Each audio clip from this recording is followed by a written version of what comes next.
l'intelligence artificielle. Celui-là, ça va être vraiment hardcore. Parce qu'il va commencer à falloir déconstruire la relation entre la réalité intérieure et la réalité extérieure. Donc, c'est vraiment de se demander, cette réalité-là qu'on voit, fondamentalement, qu'est-ce que c'est?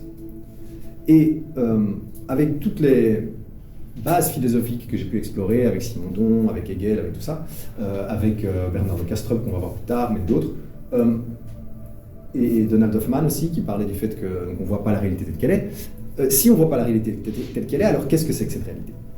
Et en fait, pour moi, la façon dont vous percevez la réalité autour de vous, c'est comme une représentation d'états biochimiques potentiels alternatifs internes. Est-ce que ça va, ça? Ça a l'air d'être super compliqué comme ça, mais en fait, vous ne regardez que... vous voyez dans le futur, en fait.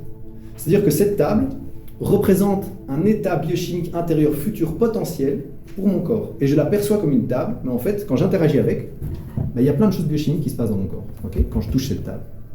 Qu'est-ce que vous entendez par biochimie? Bien, en fait, chaque expérience que vous vivez à l'extérieur se répercute par des états intérieurs. Toutes vos cellules doivent changer d'état quand vous interagissez avec la réalité extérieure, d'accord?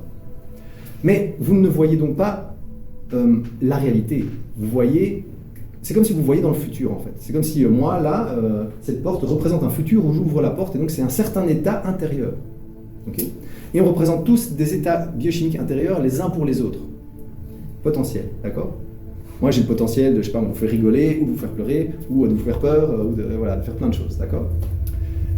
Et en fait, cette perception spatiale que l'on a, avec les choses qui sont loin ou proches, c'est une façon d'organiser la probabilité de basculer au niveau de son état interne des choses qui sont plus probables et moins probables. Au plus les choses sont loin, au plus c'est des états potentiels pour votre corps qui sont moins probables, et au plus ils sont proches, au plus c'est des états potentiels biochimiques intérieurs qui sont très probables. D'accord? Ce qui est tout près de moi a plus de probabilité de modifier mon état intérieur que ce qui est loin.